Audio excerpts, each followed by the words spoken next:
Come hang out with me for a minute.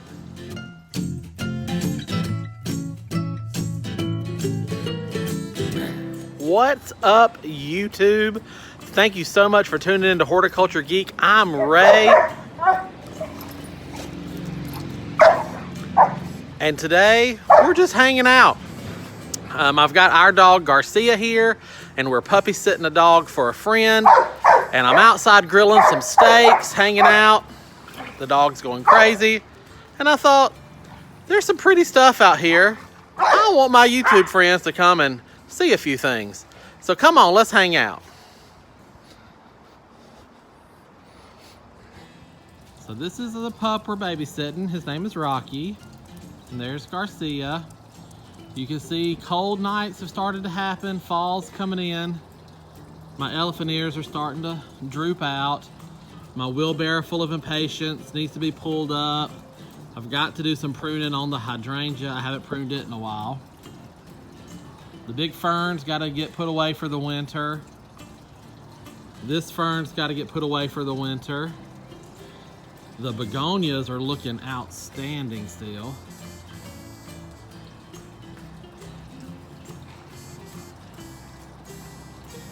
This little section of flower bed is still looking good. The bleeding heart, purple heart, whatever it's called, is just spilling out and looking so pretty still.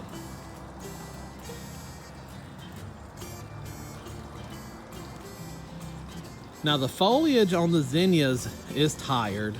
It's looking rough, but my goodness, the blooms are just looking so vibrant and pretty.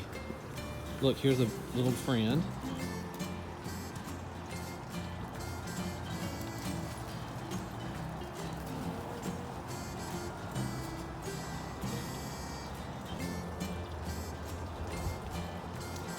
These red, especially, are just looking lovely.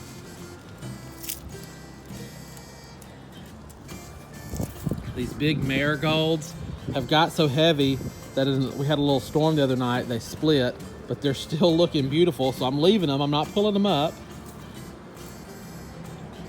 My lavender got too heavy, weighted itself over in the storm. Look at this. How beautiful is this vibrant blue? So awesome.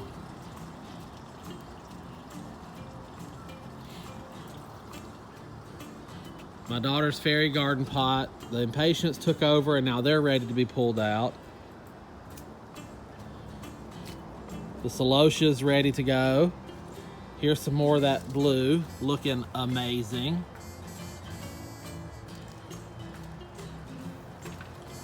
And this is a blue salvia, is what that is.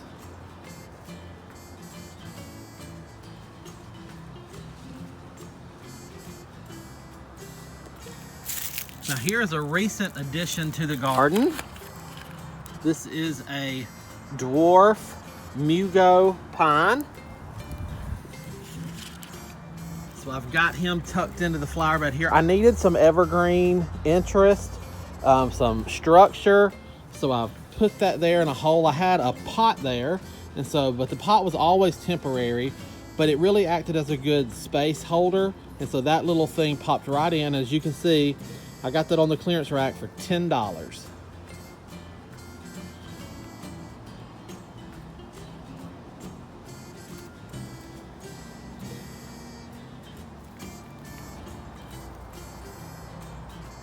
Some more of that.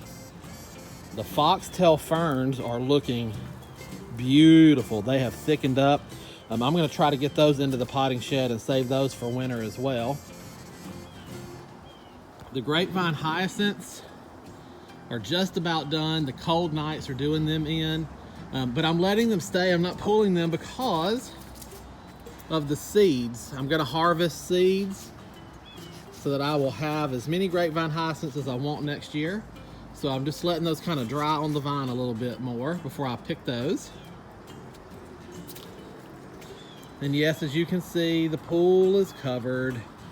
The leaves and the pine needles were getting terrible, so I had to get that done. So the pool is covered up, some more blue, salvia. Okay, now this is embarrassing, guys, don't judge. Look at the Tithonia, the Mexican sunflowers.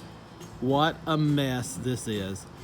But the birds and the squirrels have really been going to town on these things, and so I haven't cut them down for that reason. They have put out some fresh flowers, but the old seed heads, you can see that one looks a little chewed up and pecked on. So I've left them for that. They will be coming out probably next week, but I figured as long as I could stand it, I was just gonna let them go for the wildlife.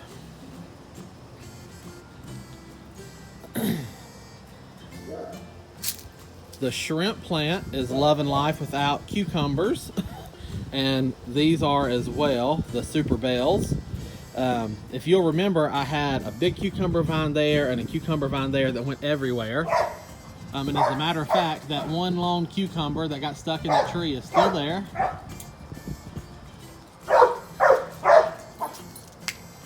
But once I got the cucumbers out, these other flowers took off. So they're looking great.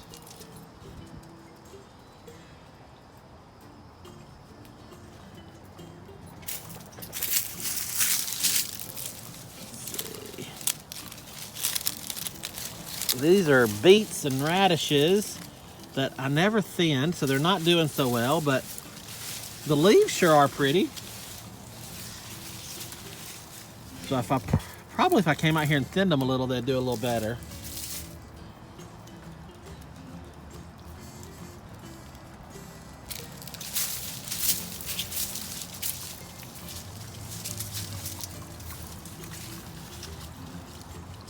Picked this guy up on a clearance rack a few weeks ago. Got him, I think, for $8. So I thought, well, I need that to go next to my little pond.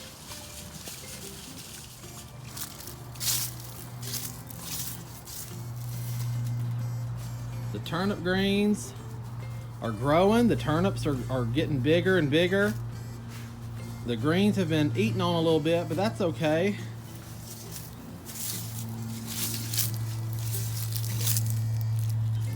Turnips are looking pretty good in there. So we'll just have to see what happens. Those will be in here for a lot longer.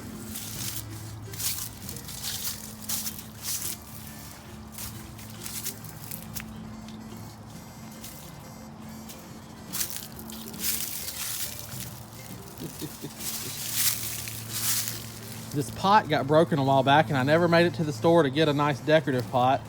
So the plants just got put in that Proven Winners plastic can and they've stayed there. My Calla Lilies are ready to go in. I'll be trimming these back. I literally would just come in right here and trim. And then this whole thing will get put away in the potting shed or the garage for the winter.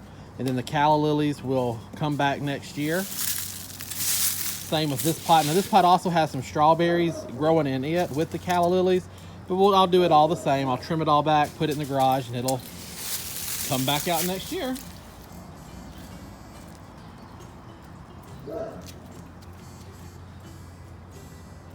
Look at how sweet this little pansy is. How awesome is that? Good color out here. This one is not looking as good. It got flopped over, but it's still very pretty. The blueberries are putting on fall color, looking pretty. These mums are opening up and looking great. Now these are the pots that used to just sit right here at the steps. So the Firecracker Plant is still going strong. And it's a little thin, a little worse for wear, but still overall looks really good. I have not come in and cleaned out stuff around it yet. The petunias and the dianthus in this pot are going great. The gladiolas just literally need to be pulled out. I can pull these literally right out because they're so ready to go. Just haven't done it yet.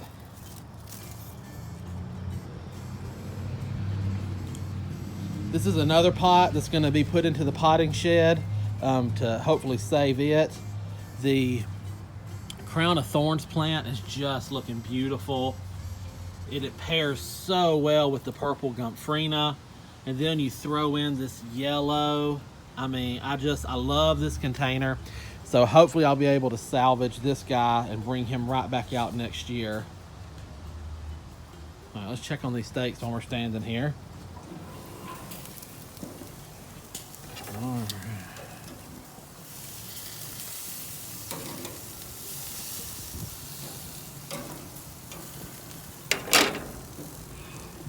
Those are looking pretty good. Got the pump turned off on this little fountain. I've still got to clean her out for the summer and get her winterized. This pot's got to be cleaned out and put away for the winter. But this hydrangea is putting on fresh blooms.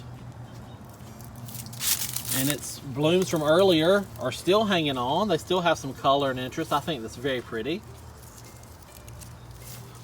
So it's happy here. It's doing its thing. Hosters are ready to be trimmed down. They're tired. It's that time of year. Everything's just tired.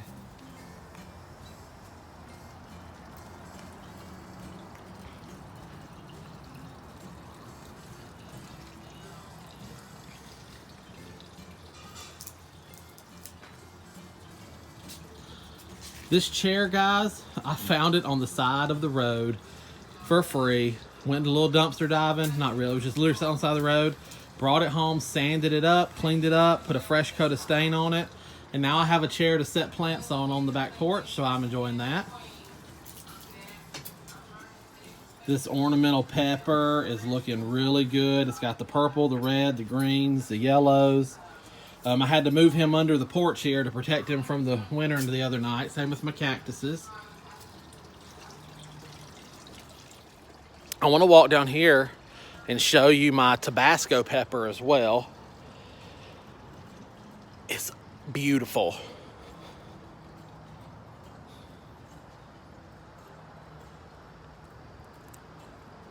Look at this thing, guys.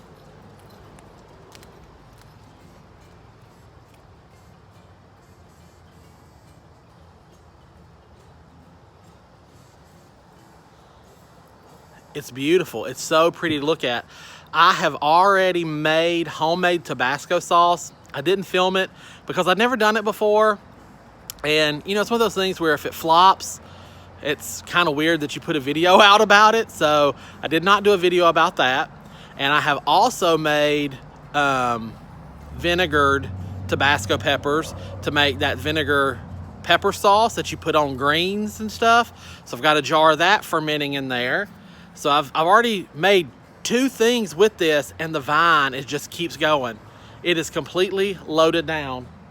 I could make a whole nother batch of Tabasco sauce right now and add more peppers to my vinegar right now, and the plant would still have stuff on it. It's just a garden beast. It keeps going, and it's so pretty. Now, we have this planted right here in my raised bed next to the gate. And so every time we come home and drive in the yard, we see this, and it is stunning. If you like ornamental peppers, this is the granddaddy of ornamental peppers. Plant this plant next year, guys. Even if you do not use Tabasco peppers, maybe you're somebody that does not like hot peppers, grow a Tabasco pepper plant. It is gorgeous.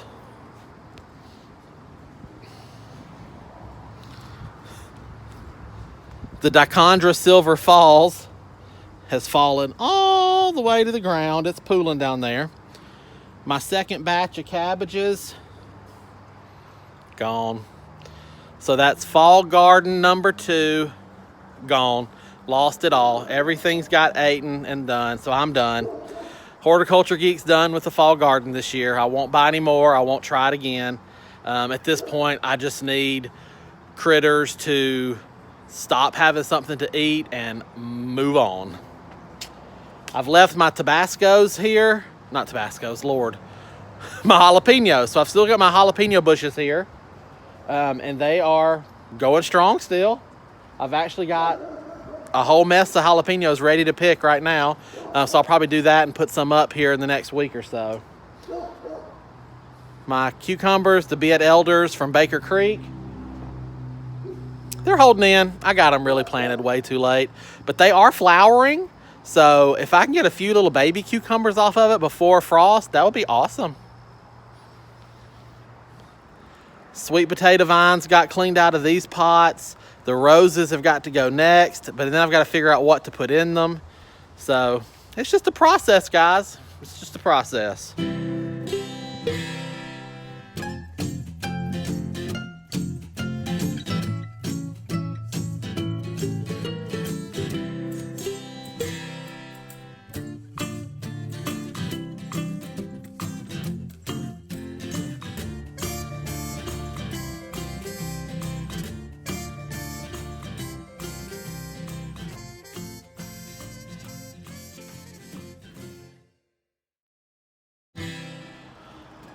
So I guess it's kind of turned into a little bit of a fall garden tour. I may title it that.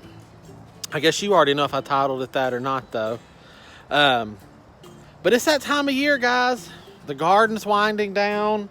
And since my fall crops all bit the dust, I'm literally at the stage where I'm ready to start buttoning up the garden. The perennials will get cut back. The annuals will get pulled out. The pots and the plants I want to save will get tucked away into the garage or the potting shed and hope that they'll make it through the winter. And then the garden is pretty much wrapped up. So, you know, there's still gardening tasks that'll have to be done. Leaf cleanup, mulching, all that stuff. And I will put some winter interest out here. Like I'll put some pansies out here. You know, just stuff like that that'll keep the garden going a little bit. The patio furniture's got to be kind of straightened up and put away. The sun is setting, so it's an awkward glow, but it's pretty. I dislike the pool cover. I feel like it makes the garden look kind of ho-hum, sad. That dog barks a lot. I'm not going to say anything bad because my friend, whose dog that is, watches my channel. And we love this pup. And we love our friend. But he barks. And I'm just not used to it because our dog will only bark at the front door at traffic usually. He likes to bark at people walking up the sidewalk. But anyway, it is what it is. So this has turned into more of, like I said, a vlog style day in the life, although it's not a whole day. But I wanted to show you a few pretty things out here in the garden that are just looking good. Even though the garden is tired and it's ready to be put to bed and the gardener is tired and ready for a little break, if you plant your gardens correctly, you should still have interest right now. You should still have things blooming. I showed you the blue salvia, like gorgeous. The pineapple sage is blooming. Let's see, right over here. Let me zoom you in and show you the pineapple sage. It finally started. Pineapple sage got kind of shrouded out this year by the vines and stuff, but look at these red blooms on this thing. Gorgeous. And if you've never had pineapple sage, it literally smells like pineapple. It's delicious smelling. And it puts out these red blooms at the end of the season in the fall, and it's a good pollinator feeder. It gives your bees somewhere to go. So you can see here's another bloom right here getting ready to open up. See if the camera will focus on that. So the pineapple sage is a good one. And you saw I put in that little evergreen right there. So it takes time, it's a process. Now, if you have a big bank account and big resources, you could probably afford to go out and buy evergreens and all this stuff and layer in your garden right from the get-go. But for most of us, what I want to show everybody is that it takes time, it's a process. This garden is a work in progress. I've been working on it for 5 years now, and this is the state it's in. I've got spring covered, I've got summer covered, I've got fall interest, I need more, and I'm slowly working in my winter interest. And now your structures also count as winter interest, because obviously your structures don't go away. So even though the Grapevine Hyacinth and the Black-Eyed Susan vines will come off the pergola for the swing in itself is still there. I've got other things that will stay. So the pot on an urn will stay, and I've got some Dusty Millers in there. I'm gonna throw some pansies in there with it for winter interest. I will put pansies in the hanging baskets for winter. So there's all sorts of things that can be thrown into a garden for winter interest. Even vegetable gardens. So like if you're watching this and you're one of my homestead friends, and maybe you don't do so much of the ornamental flower gardens, that's okay. You can still make your vegetable gardens pretty. Most of you have front flower beds at the front door of your home or whatever. Work on those. Do something small. Do something for you that's gonna make you happy. So that's what we're at today. I wanted to bring you along just because it's been a while since I've done a little garden walkthrough. I've been working on fall stuff. We've been busy with stuff at church. Just life has been going on. So there you have it, folks. That's what I've been up to. This is where the garden sits as of right now. We're just kind of anticipating that first frost, and we'll see what happens, and we'll see what makes it through the winter. So I think I'm gonna go ahead and sign off because my steaks are done and it's time to eat. And it's actually a Wednesday night right now for me, so we have to go to church. So until next time, friends, from my garden to yours, I wish you all the best and happy gardening.